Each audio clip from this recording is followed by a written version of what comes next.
That could work. Okay, so we do want to do some on 35 through 40. We can sure do that. What else? Anything? 60? 23? Oh yeah, that section there, 21 through 25, that section's a good section. Did we do all those or no? We just did 21 and 23. So any of those on 21 through 25, if I was gonna, peg something as review for the quiz kind of thing, right? I would look at that because they don't ask a whole lot in here about periodic. You notice that. It's a fairly simple concept if the graph repeats. So if you were looking at a graph, you could tell pretty easily if it's periodic, But what if you don't have a graph? What if you have just some values like this? So understanding that, that's important. So I think this is a good section right here. So anyway, you asked about 23. So it says function has a period 7 and t of 0 equals 3. So if t of 0 equals 3, what did we say the other day? If the period is 7, what other values would we know?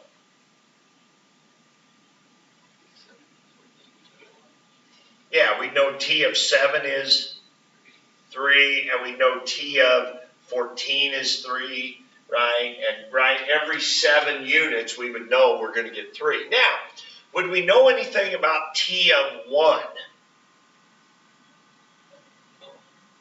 We wouldn't, right? All we know is that when we put in a 0, we get out a 3. Now, again, when you see this, think of an ordered pair. This is like the 0.03.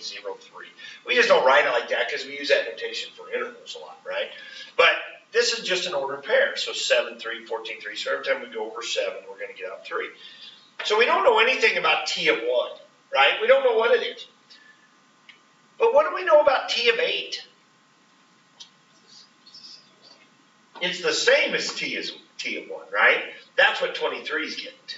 See? So we know that t of 1 would be equal to t of 8, would be equal to t of 15, would be equal to t of 22, right? Every 7 units, we know we'd be getting the same output out. We don't know what it is, but we'd get the same output out. So they said explain why t of negative 30 is equal to t of 40.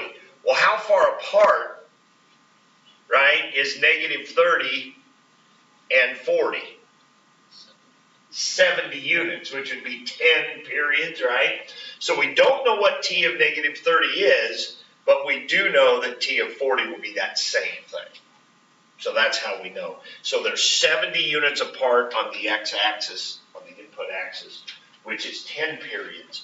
So they would have to have equal outputs. And so, and again, it's important that you understand when you look at t of negative 30, you think y value, you think output, right? When you see t of 0, you think output. So 3 is the output.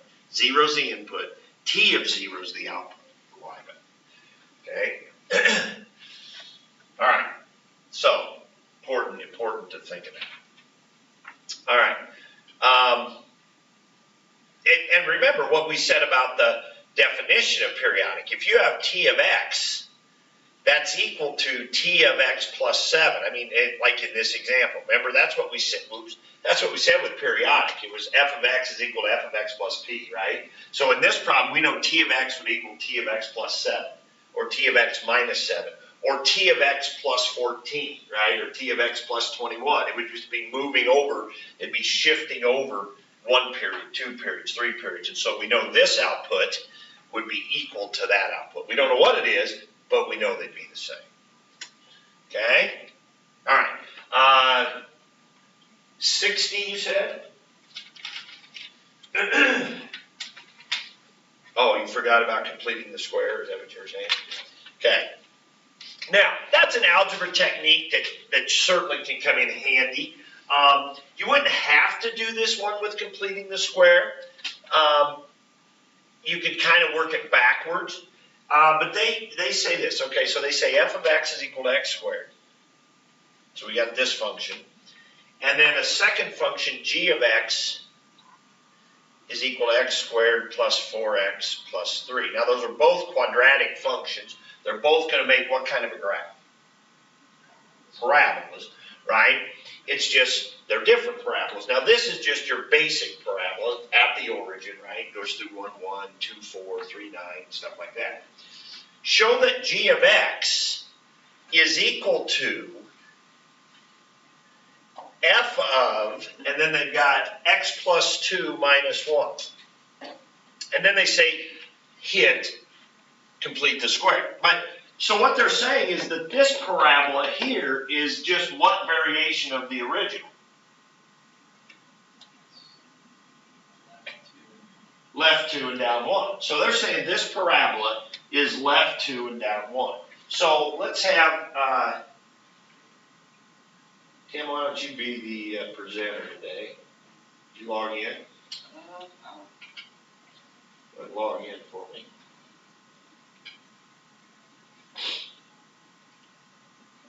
All right, yeah, whenever we have the hacks, just automatically log in.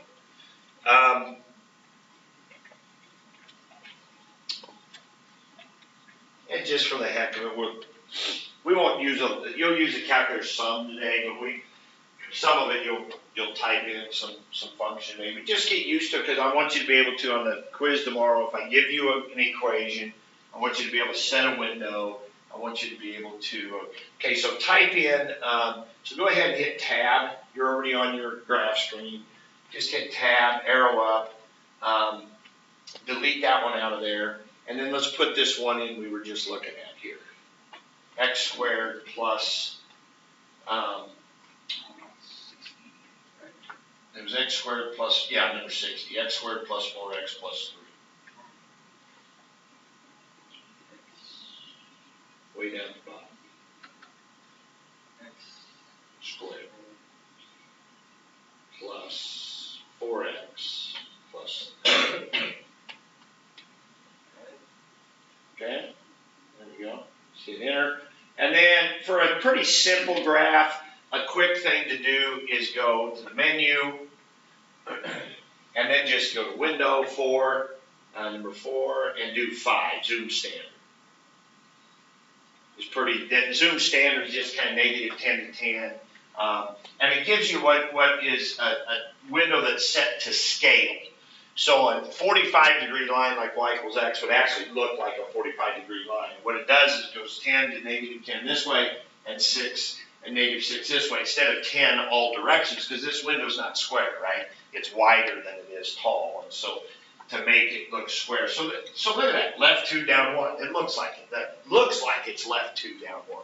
Okay, but we're supposed to show that it is. Okay, did anybody do this without completing the square? What'd you do, Jeff? You just plug it in. Yeah, I think this is telling me, well, if f of x, okay, this is another one of my little speeches I like to give. If f of x equal to x squared, what's f of 3? Because it's 3 squared. And f of 4 is 4 squared. And so f of a would be a squared, and f of German short hair would be German short hair squared. And so f of x plus 2 would be, right? I mean, that's what you meant, right, by plugging in? Plugging in, he's saying f of x plus 2 means take x plus 2 and plug it in where the x is, right? I mean, so that's going to be, we're going to do that a lot. We're going to have that notation a lot. Okay, so you got to understand when you hear f of x plus 2, yeah, that's the f graph shifted to the left. I get that. But it also means that you're going to take the f graph and you're going to have an input of x plus 2. So you're going to put it right there. Okay, so we can do that. And then you got the minus 1. So what we're going to do is we're going to come over here. So we're going to say g of x, according to what they're saying, is f of x plus 2. So I'm going to put in x plus 2 here. X plus 2 squared minus 1. That's what they're saying. Okay, now let's FOIL that out. That'd be x squared plus 4x plus 4 minus 1 is x squared plus 4x plus 3. And sure enough, that is Correct. So that's what we got. So I think that's a fine way to do it without completing the square. Now, let me do it blue what completing the square would be. It would be working it the other way. Completing the square would be starting with x squared plus 4x plus 3 and saying, I want to rewrite that because notice writing an x squared equation is a lot better to write like this. So if we want to see the shifts and stuff, right? If we want to see the shifts and the movement of it, then writing it as x squared plus 4x plus 3 is not helpful. But writing it as a quantity squared is helpful. So that's what completing the square does for you. So if you remember, it looked like this. X squared plus 4x plus, and then I had to leave myself a gap, and then I'll just push the plus 3 over here. So now the way you complete the squares, you look at whatever number was here. Because what are some perfect squares? X squared plus 10x plus 25, that's x plus 5 squared. Okay, x squared plus 6x plus 9, that's x plus 3 squared, right?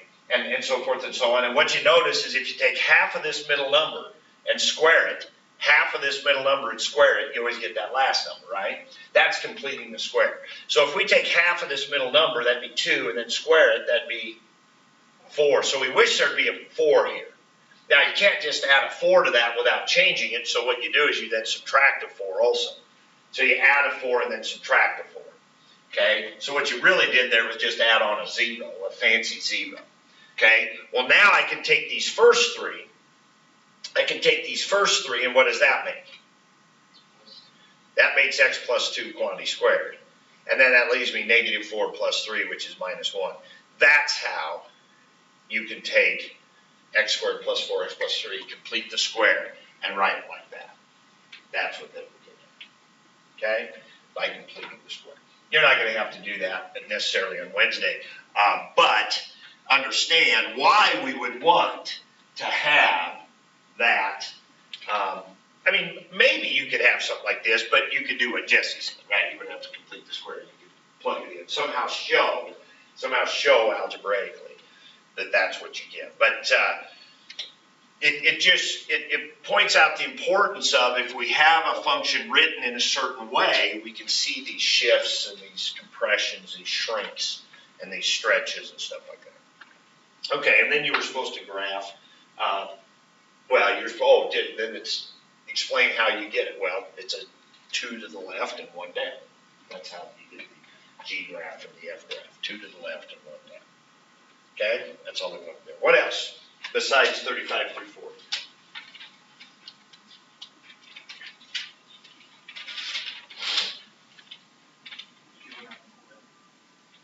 I am.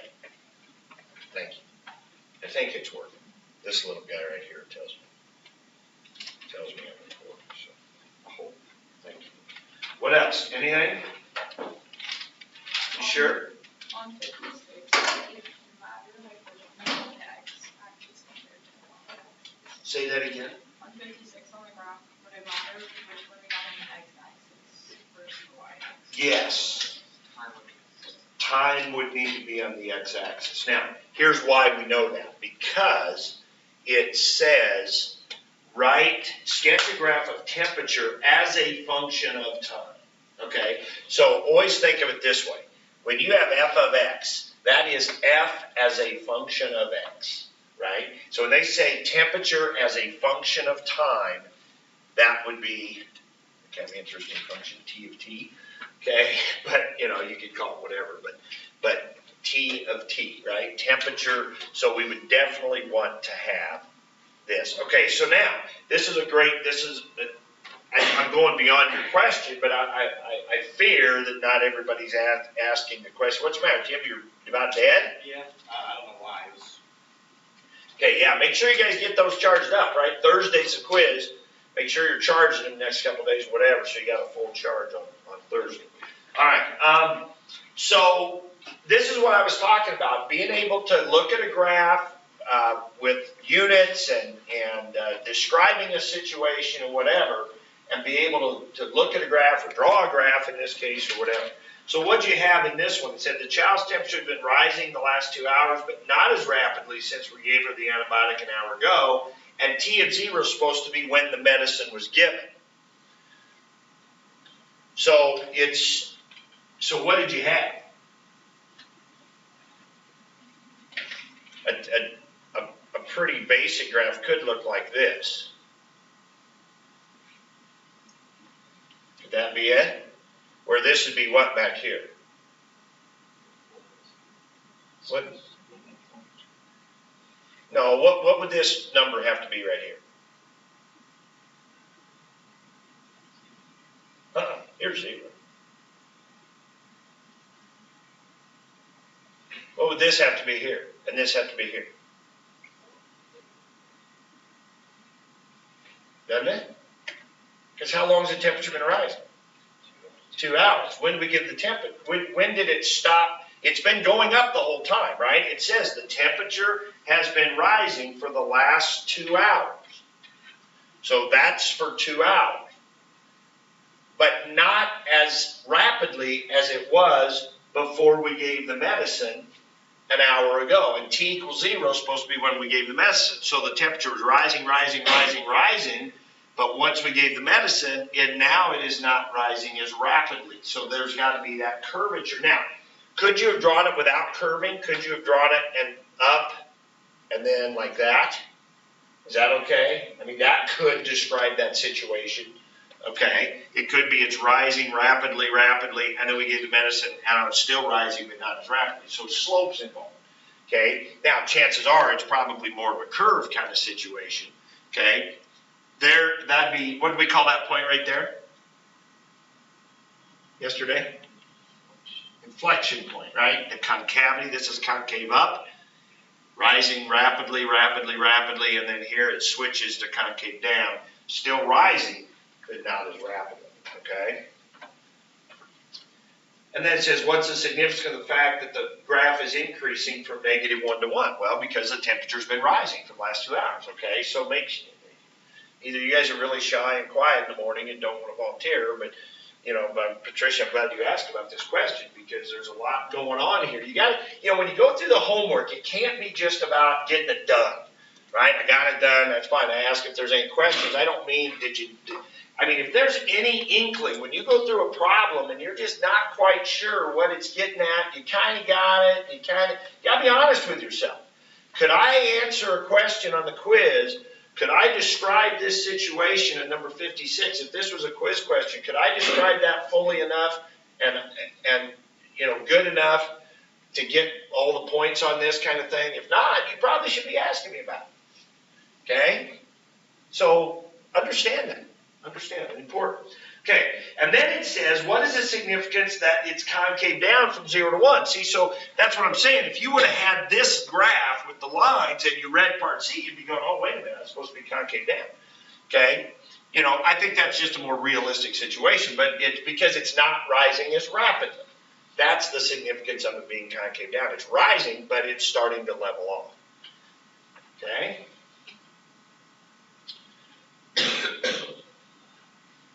What else? We do the 2 stretch graphs On 35 through 40. Yeah. Yes, definitely. Okay, so if this is 35, so now I've got a separate grid over here because I think you should draw it, but I've got the advantage of being able to erase real easily and stuff. Yeah, I've got the advantage of being able to erase real easily, so I can kind of draw mine right over top of this. But so everybody's okay with the +1, right? You just here's what I like to do on a graph like this. Okay, or any type of graph. If I'm going to be stretching it, shrinking it, whatever, all right, then what I think you do is you take what I would consider some of your important points, like these corner points, maybe any max or mins, maybe any intercepts, any X or Y intercepts. For me, the important points to do would be those right there. And if I just do whatever I need to do to those, then I'm going to have my graph. So when I need to shift up 1, well, that's easy. I just take all these points and shift them up 1. So that'd be an easy picture. On 36, left 1, I just take all these points, shift them left 1. Okay, so again, pretty easy picture. But then when you get to 37, so 37 is what? What is that? A shrink horizontal. Now, what does that mean, a shrink horizontal? Well, what it means, I typically call it compression. it means this graph's going to come in like this towards the y-axis by a factor of 2. So that means any point that's over here at 2 is going to be at 1. A point that's at 6 is going to be where? 3. What about a point that's at negative 6? Negative 3. You see how they're going to come in towards the y-axis? You just change your scale on the x-axis. Wait, are you dividing it by 2? So you're dividing by 2 because it's a shrink. Because it's a shrink. That's what I did for both. Yeah, I mean, no, listen, I went in there and I'm looking at your pictures, and some of you, as you go through, every picture looks exactly the same. You just change the scale, right? I know, I get that. Now, if this was a test question, it depends how I wanted it, right? If I would probably give you a grid with the scale already on it, so you wouldn't be able to change it. You have to use that scale. Or I want you to draw it right on the same grid as this one, right? So then you can't change the scale, right? So, I mean, so just be honest with yourself if you make sure you understand what's going on. So this one, so what would happen, let me do this in blue. So this point here, this point that's at negative 2 would now be here. This point at 0 would still be at 0 because it's right on where you're shrinking in towards. This point that's at 1 would be at a half. Okay, this point that's at 2 would be in here at 1. This point that's at negative 4 would be at negative 2. Negative 5 point would be in here at 2.5.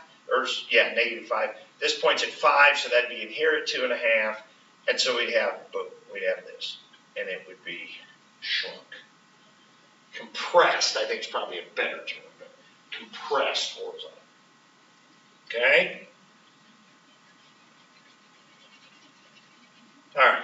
And so then when you get to, what's 38? Stretch. So now you're looking at the y values. So here's a y value of 2, that's going to be up here at 4. Here's a y value of 0, still going to be at 0. Here's a y value of negative 4, it's going to be way down here at negative 8. All these y values at negative 4 are going to be down here at negative 8. This y value at 0 is still going to be at 0. This y value at 3 is going to be up here at 6. So now it's here, here, oops, up here like that. So that's your stretch. But it's important to know that these that are at 0 here are still going to be at 0 because you're stretching them from the y-axis. A 2 is going to become a 4. A negative 2 is going to become a negative 4. The one, so everything below the y-axis is stretching down. Everything above the x-axis, everything above the x-axis is stretching up. But those points right at 0 are still going to be at 0. Okay? All right, and then the negative ones, the flips. So now if you have a negative x, so what's 39? A negative on the outside, so that's a vertical flip. A vertical flip. So all the y's, so a y of 2 will become a y of negative 2. The y's down here at negative 4 will be up here at 4. So here, here, here. This one at 3 will be down here at negative 3. Of course, the ones at 0 will still be at 0. So you've got this to here, and then, oops, curving like so. So that just flips. And then, of course, the last one, they're going to flip horizontally. Okay.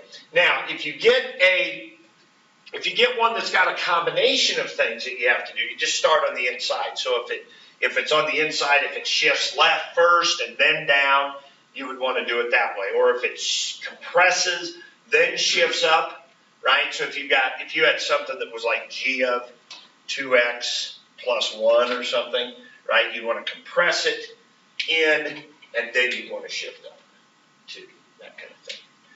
All right.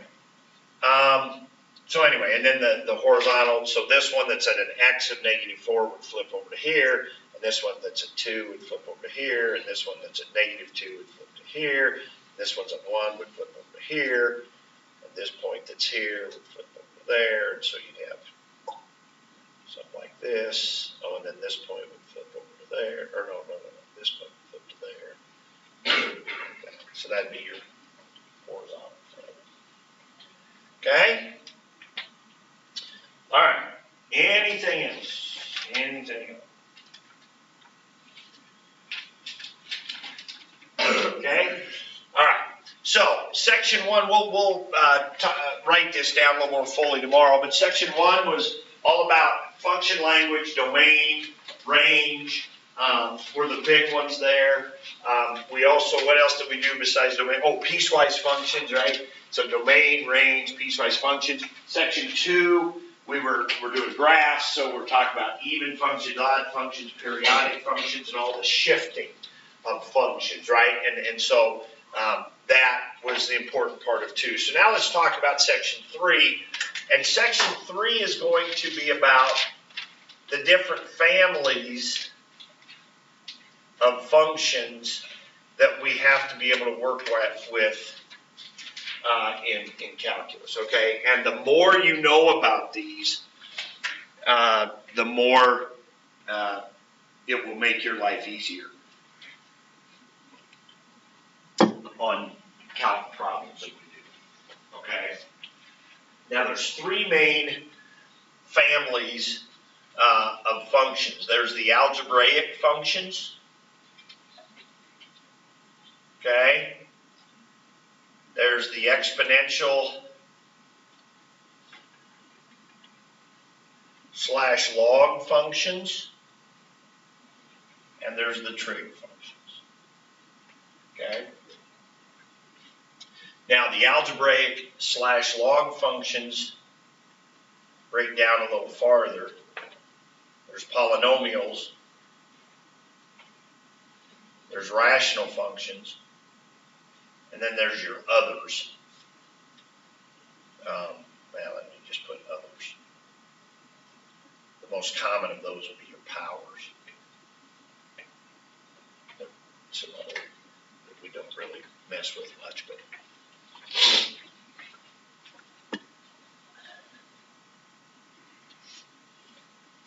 And these are the things that we listed. These are the things that we talked about in that prerequisite, those course description questions you guys did. Okay. So let's start off talking about polynomials. This polynomials is where you've done the vast majority of your work during your days in algebra class. Okay, you work with polynomials. Okay, so Tim, get ready here. We're going to graph one here. So we already looked at the basic graph of x squared. So go to your graph screen. So there's a quadratic equation, right? So graph me it. Change that. Go up, hit tab. Tab's a quick way to get there. And then change that to x cubed, and then minus 4x.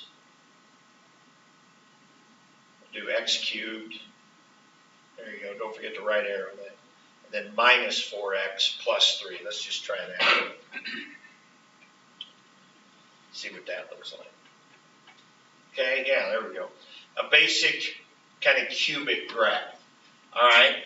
Now, it's important. Now, it's kind of hidden here, but it goes up, comes down, goes back up. Now, remember, one of the things you have to be careful of when you use your calculator, and this is why knowing these basic functions is so important, because if I was going to do some calculus to this function and I graph this and I just started with a standard string, could this graph come over here somewhere and come back down? Possibly, that I can't see. Why not, Will? It already has 2 breaks and 2 quarters. Yeah. We got names for those now. Local max, local min, Yeah. humps, if you want it, right? Peaks and valleys, I don't know, whatever. So what's the significance of that? What do you mean? Each like exponential graph, like the cube. Don't say exponential. Okay, so like if it's raised to the What's the word we want to use? Each polynomial. polynomial. It's got an exponent in it, right? We got to be careful because exponential means something different. But go ahead. Like each time polynomial has a 3, it only can have 2 maximums. Okay. And if it has like 2, it can only have 1. Awesome. So let's talk about this. So let's back up just a little bit, but you're right on track. First polynomial we have is linear. Y equals mx plus b. And that is going to look like a line, right? But that's x to the first, so you call them exponentials. What he meant was it's the exponent, right, is the key. So in a polynomial, so this is x to the first. X to the first, right, is going to be a line. Okay, the next one is quadratic. and that's y equals ax squared plus bx plus c, and that's going to be a parabola. And it can only have that one hump, that local max or min, it depends. Now, if the now, isn't this interesting? You probably never thought of this. Well, maybe you did. Your teachers probably talked about it. But if the number in front of, if the leading coefficient is negative, what happens? Flips down. That's true on a line too, isn't it? Now we happen to know the leading coefficient means slope on a line, but if that's negative, this graph goes down. Right? Well, it's the same thing here with the parabola. If that leading coefficient is negative, this will flip down. Okay, so and that's going to be true of all these. All right, well, it only has that one hump. Its highest power is 2. We call that the degree of the polynomial, right? The degree of the polynomial is 2. Then it's going to have that one hump. So if you get to a cubic, which is what Tim just graphed for us there, ax cubed plus bx squared plus cx plus, I'm tired of writing all those, I'm not going to write that anymore. But anyway, cubic, a basic cubic graph looks like that. Now, it may not have those humps. I think you said this actually. Well, that's the most it can have, right, is those 2 humps. You could get a cubic. Well, the basic cubic, the one that's just plain old x squared or x cubed, just has a little flat spot like that. You could even get a cubic that is just stretched. It kind of curves like so. It almost looks like a line. I mean, so it doesn't have to have any humps, right? It can come and just flatten just for a point and then keep going, or it can just be stretched to the point it does that. And then, of course, if the leading coefficient is negative, what's it do? The tails go that way. So normally the tails start and comes up here and then up to the right.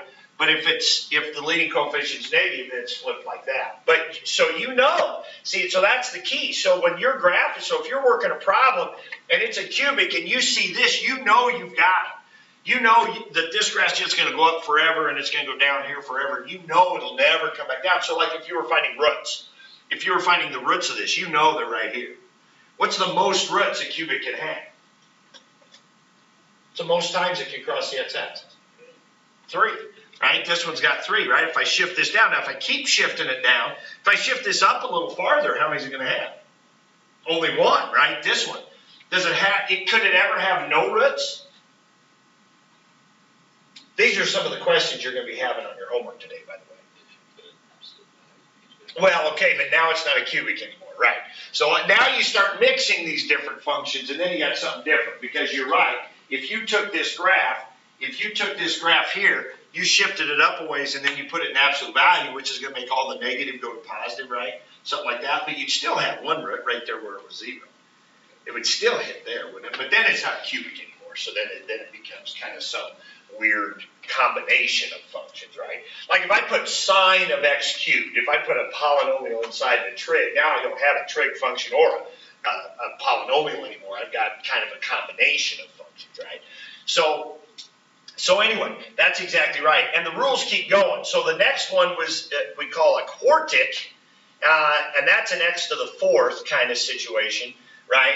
I'm not going to write out all the da-da-da. But now, what do you notice about it? What about an x to the 4th? You could have as many as 3, kind of like a W. What about the tails? I call them the tails. Have to go the same way, which is true on any even-powered polynomial. So if you have an x squared, x to the 4th, x to the 6th, x to the 8th, x to the 10th, the tails are going to go the same direction. So now it's a different story. Is it possible that this has no roots? Sure, you could shift that thing up far enough that it would all be in the positive and it would never cross the x-axis. So it's possible it has no roots. Same thing with a quadratic. So we know we've done that before with FOIL and stuff like that. No solution, right? It doesn't have any roots. A cubic is always going to have at least one root. It's got to cross somewhere, right? But a 4th degree. So you could have 3 humps, but it could just look like a parabola. Quartic it wouldn't be a parabola, but it could look like a parabola, right? It might not have 3 humps, but the most it could have is 3, right? The most it could have is 3 when it's a 4th degree, and so forth and so on. So 5th degree, 6th degree. So these are polynomials. Now polynomials are nice, and this is why we work with them in algebra all the time, because we've got, they're continuous. Remember we used that word the other day. There's no breaks or holes. The domain is all reals. You can plug anything into it you want, that kind of thing. So what we're doing today in section 3 is we're saying, okay, we've learned about piecewise functions. We've learned about domain and range. We've learned about even, odd, periodic.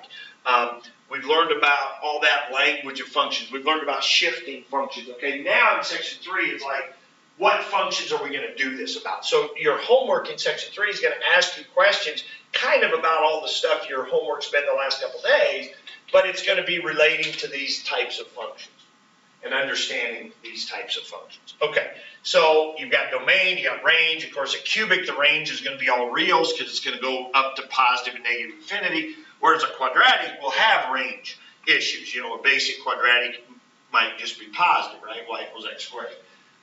0 to infinity kind of thing. So you'll have to think about the range on something like that. Okay? All right. So that's polynomials. Then let's go on to the next one we had, which is rational. Now, we're not going to talk a lot about these, but rational means what? What's the word ratio? It comes from ratio. What's ratio mean? What do you think of when you hear a ratio?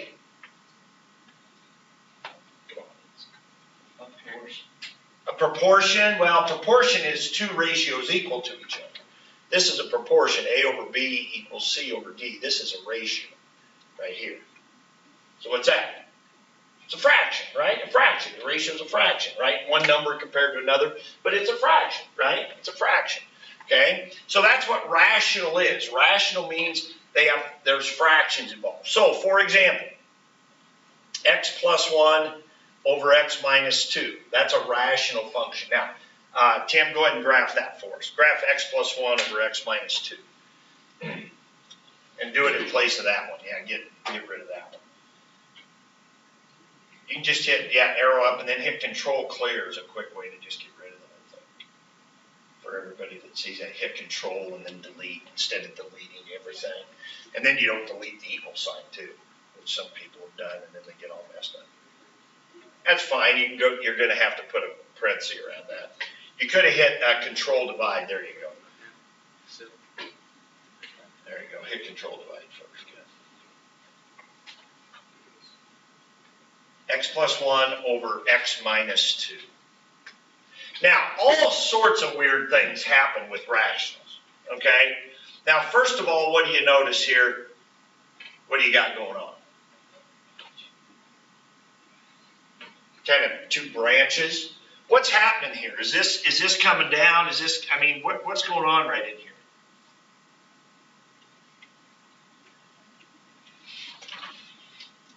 Oh, come on. Tim, do a trace.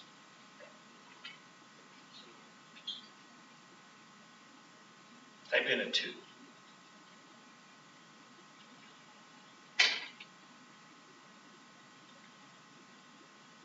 Okay, trace, what happened to? Menu, trace, graph trace, hit a 1, hit 1, there you go, type a 2, enter. It's a vertical asymptote, right? It's undefined, but well, think about it, what do you get? 2 plus 1 is 3, 2 minus 2 is 0, you get 3 divided by 0. Anytime you get a number divided by 0, not 0 divided by 0, but a number, a non-zero number, like 1 over 0, 2 over 0, 3 over 0. Think infinity. We're going to learn more about that later. But think infinity. That means, because what you're doing, this is what I always used to describe in my algebra classes. When you do 3 divided by 0, the way it's undefined is this. 0 technically is the smallest number you can divide by. What's 3 divided by 1/1,000,000th, like 0.000001? What's 3 divided by 1/1,000,000? 3 million. 3 million. 3 divided by 1/1,000,000th is 3 million, right? Invert and multiply, right? 3 times a million. 3 million. What's 3 divided by 1/1000,000th? 3 billion. It keeps getting bigger and bigger and bigger, right? The closer it gets to 0. 0 is the smallest number you can divide by, but what happens? Every time you divide by a small number, it makes it bigger, right? So if you divide by the smallest number, the answer has to be what? The biggest number. What's the biggest number? Technically, there isn't the biggest number, right? Infinity's not a number, but I get what you mean, right? So 3 divided by the smallest number would have to be the biggest number. Well, there isn't a biggest number. That's why we say it's undefined. That's why we say it's undefined, right? So that's why I say think infinity. So 3 divided by 0 is like infinity. So that's what's happening. These are going to infinity. Now this is going to negative infinity, but kind of same thing. But it's a vertical asymptote. So you get tons of vertical asymptotes. Here's the other thing you're getting here. You're getting a horizontal asymptote. You might not be able to tell just looking at it, but what's happening right here is neither one of these graphs, right? I'm having trouble here. Neither one of these graphs is hitting 1. This one way out here is getting closer and closer to 1, but it's never quite 1. You're still in trace, aren't you? Type in 1,000. Type in 1,000. Let's trace at 1,000. You're not in tracing. Yeah, you are. Just type. Can you just type 1,000? Oh, wait, you are. Never mind. There you go. He just typed in 1,000. See what he's getting? Right? It's just a little above 1. If he types in 10,000, it's still a little above 1, right? It's a horizontal asymptote. So this graph has both a vertical and a horizontal asymptote to it, okay? Now, coming back to this, all right, we're going to talk later about how we can figure that out. Looking at that, we need to know. Now, not right now, but we're going to study this here a little bit later in chapter 2. We need to be able to look at that and tell, hey, this might be chapter 4, but we got to look at that and say, yes, there's a vertical asymptote 2, and there's a horizontal asymptote 1, at y equals 1, and know what's going on. But for right now, we're not going to get into this a lot, so you probably aren't going to see much with rational functions on the quiz. Okay, now, I said that 0 divided by 0 was something else. Let's do this problem right here. Go ahead and graph this one right here. Okay? Now, this also has a problem at 2, doesn't it? Right? This one has a problem at 2, right? Try to put in a 2 while Tim's graphing this one for us.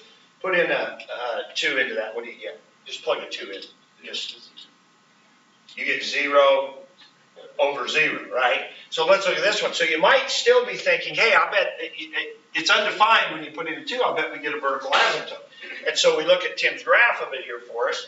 Okay, and then we're going to do x minus 2. There you go. Hit enter. Now go back to your window and do a zoom standard. Get back to your window. So go to menu 4, 5. Menu 4, 5. That's a standard window. And you look at it, you say, oh, wait a minute. Where's the vertical asymptote at 2? Do a trace, Tim. Go to menu 5, 1. Type in a 2. What in the world is going on there? Well, right here at 2, there's actually a hole in the graph right there. This is a line. This is just a line with a hole in the graph. Just a line with a hole. Now, you can't see it on your calculator. That's why, again, it's important to understand what's going on with these. Well, why is that? Well, what is x squared minus 4 equal to? Isn't it equal to that? Well, in algebra class, wouldn't you do this? So this is just the line x plus 2. See that? Y-intercept of 2, slope of 1. This is just the line x plus 2, but it's not the line x plus 2 because the original equation was this, and we know we can't plug a 2 into that, but we can plug a 2 into this. We get 4, right? Right up here is 4. But so in algebra class, you would say that this is equal to x plus 2. Well, technically, they're not equal. They're equal everywhere except when x is 2. Right? So this is a line with a hole in it. So rational functions do all kinds of weird things. Rational functions do all kinds of weird things. Okay? They usually involve asymptotes or undefined spots, stuff like that. Okay, moving along. All right. Power functions, the next one I said were the others, like power functions. This is where you're going to get into your square root function. That's your basic one. That's probably the only one I'm really going to, well, let's talk about that one, which of course we know is x to the 1/2. That's why I call it a power function. Or then we also could talk about the cube root function. That's probably another basic one that wouldn't be bad to know about. And what those are inverses. This is the top half, because it's the positive half, of a sideways parabola. I mean, this is just 1/2 of x equals y squared. If you wrote x equals y squared, you say, hey, I want to solve for y, square root both sides, you get plus or minus square root of x. Well, plus or minus square root of x would be the top and bottom half of the parabola. Just like with the circle, we had plus or minus was the top, bottom half of the circle. Well, plus or minus square root of x is a sideways parabola. Okay, the plus or minus is the top and bottom half. So the square root function is a function we ought to know. The square root function is just the top half of a sideways parabola. Okay, the cube root function is simply the x cubed graph on its side, like so. That's the x cubed, or x to the 1/3 graph. So those are a couple just basic power functions that it would be good to have an idea about and know what those look like. I guess if I was going to do another one that would be a pretty good one to know about would be 1/x. 1/x is this hyperbola that kind of goes like this. 1/x would be another, the reciprocal function. That'd be another good function to know. So whenever you're dealing with that, that function. So again, if you run into one of these, you need to be able to talk about, now you're going to have your calculators on Thursday, so if you don't know what one of these looks like, you can graph it. But there will be a time, matter of fact, starting with our next quiz, that if you get asked about one, you could get asked about one of these basic functions on a no calculator problem. Okay, I could give you a problem, not this Thursday because you'll have your calculators, but if I give you this, right, I would want you to know that that is it would be really, really good and helpful for you to know that that function is a sideways laying parabola that is shifted 3 units to the right, right? That this is the square root function, and you know what the basic one looks like, and it's shifted 3 to the right. So see how these things we've been learning the last couple of days all kind of come together. And then you could be asked some calc questions about it and so forth. But if you have a picture in your mind that the graph looks like that, it really helps you, like for domain, range, stuff like that. If you got a calculator, heck, just graph it. But it just saves you time and effort if you don't have to think about it. Okay? So those are just some basic graphs we should know. All right, so the next on our list was the exponentials and logs. So let's do exponentials. Okay, exponentials and logs. So here's your exponentials. This is in your book. This picture's in your book. Exponential, of course, like I was talking to Will about, is calling those exponentials. Exponentials when the x is up in the power. So if you have 4 to the x, e to the x, 2 to the x, they all look like this, right? They have a horizontal asymptote down here, so they never cross the x-axis unless you've shifted them up or down. Okay, so they don't cross the x-axis, and they go through the point 0, 1. They all go through the point 0, 1. That makes sense because anything raised to the 0 is going to equal 1. The bigger the base, the steeper they get. So like 4 to the x is steeper than e to the x, which is steeper than 2 to the x. If you had 1.5 to the x, it'd be in here somewhere. And of course, 1 to the x is just 1, so that's just this. And then if you go below 1, like half, 1/2 to the x. Now, sometimes that's written as a negative power. Remember, y equals 2 to the negative x is the same as 1/2 to the x. Those two are the same thing. Right? Those two are the same thing. 2 to the negative x is the same as 1/2 raised to the x. Because 2 to the negative x, you can just flip it and be 1/2 to the x, which is the same as, that's what this would be, 1 to the x over 2 to the x. 1 to the x is just 1. So those are the same thing. So negative, this is sometimes called exponential growth and exponential decay. Exponential decay. Okay, where it goes down like that. Okay? So those are your exponential functions. So again, domain, all reals, you can plug any power you want in, you can plug any number you want in there. The base has to be positive. The base has to be positive, okay? A simple reason for that, what if you had -2 raised to the x? Let's think about that for a second. Well, -2 to the first, that's not a problem, right? -2 to the second, that's not a problem, okay? But what about -2 to the 1/2? What's that? Huh? I can't hear you. What did you? Yeah, it's square root of a negative, right? It'd be so for the real numbers, it'd be undefined, right? There wouldn't be a value. So what happens is for some x's, you'd get a value, And for some x's, there'd be no value. So you'd have all these holes and gaps, and it would just be a mess. It wouldn't be anything of value. So when we do an exponential, we say you cannot have a negative base, right? So when we talk about b raised to the x power, b has to be positive. And so that's true with logarithms too. Logarithms always have to have a positive base. Okay? So that's your basic stuff about exponentials. Then you go to your logs. You go to your log functions, and those are just the inverse. Those are just the inverse. This is ln x right here. Okay, log base e. And again, what do you notice? Well, they go through the point 1, 0 instead of 0, 1. Remember with inverse functions, you interchange the x and the y's, right? So instead of going through 0, 1, they go through 1, 0. Your basic logs go up like so. Kind of like the square root graph a little bit, but different. The square root graph, it just starts right at the origin and then goes up. These go through and then come down here. So now this is a vertical asymptote, right? This is a vertical asymptote. So this is a graph you just need to know. And I remember telling you guys about this earlier in the year. But if you're working in a no calculator problem, I would want, if you were looking at this function right here, ln x minus 2, I'd want you to know that that's this basic ln graph shifted over 2 to the right. Well, what would that look like? That would look like it would go like this, and it would come down, and your vertical asymptote would be right there.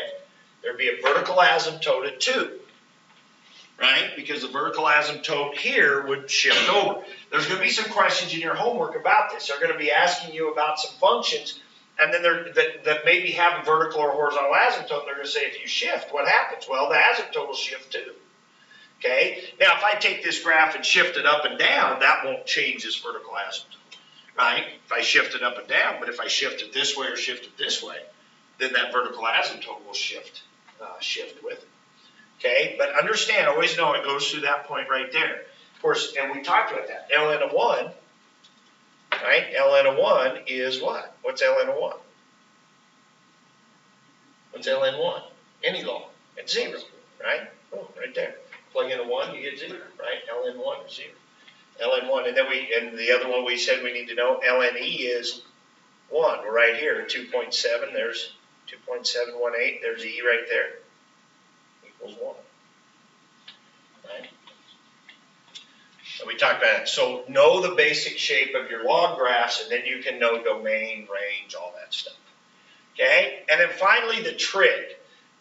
I'm not really going to say much about the trig. Other than, if you want to talk about graphically, probably would be a good idea to know that sine starts here, right? This is pi halves. This is pi. This is 3 pi halves. And this is 2 pi. Starts at the origin, goes up to 1 and -1. That'd be good to know. Cosine. Right, starts up at 1, crosses here at pi halves. This is pi, this would be 3 pi halves, and this is 2 pi. Right, so it starts up here at a peak. Tangent would be a bad idea to know the basic tangent graph. It kind of looks like x cubed. It's not, but then it's got these asymptotes here at pi halves and at negative pi halves. And then it just keeps repeating it, right? Then you got another one over here at 3 pi halves, right? Crosses there at pi, crosses here at 0. And it's just got a bunch of branches of that. And that's your basic tangent graph. So if you know those basic graphs, you're in pretty good shape. We graphed that secant graph on that one page. We talked about that a little bit the other day. But we're going to do some trig review. We'll do some trig review of solving some equation stuff tomorrow. Not stuff you're going to have to do on the quiz, on this quiz. And plus you got the calculator. So if you've got a graph of funky trig function, you'll have your calculator to graph it, okay? But again, you've got some domain and some range issues and so forth there with your trig functions, okay? All right, so basically you've got the 1.3 homework questions. Now, these, I apologize, well, it is what it is, but this book, like for example, you look at the homework, you say, hey, it doesn't look like there's a whole ton of problems, but then you get to number 7, and it's got parts A through F, and you get to number 15, it's got parts A through G, I mean, so it's one question, but it's got like 7 parts to it. And the book used to be a lot worse than that. Actually, this is the second edition. The first edition had tons of problems like that. They cut that down a little bit, like 35 through 40 today, those graphs. In the old book, that was one problem. And then it had 6 parts. I mean, so it doesn't really matter, but it's just psychologically, you look at the assignment and you see that. But so it's going to ask you a lot of questions about roots and just function language. It's going to ask you about these different types of equations, types of graphs. And use your calculator if you need to. Anytime you can do it without using your calculator is a good thing. They're going to have you draw some sketches on some cases and so forth. If they ask you some questions, could this be true? Is it true? Is it possible? Explain or show why. Sometimes pictures are going to be good. Pictures and graphs will be good for those explanations. Okay? All right. The rest of the time is yours to work.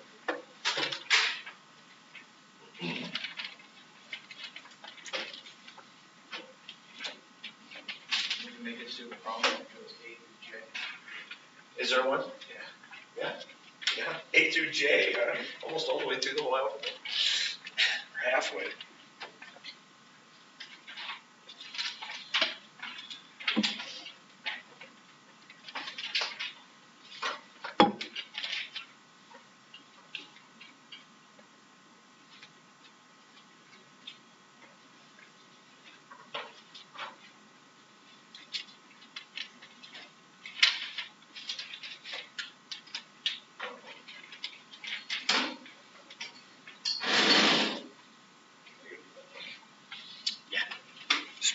Take your name too.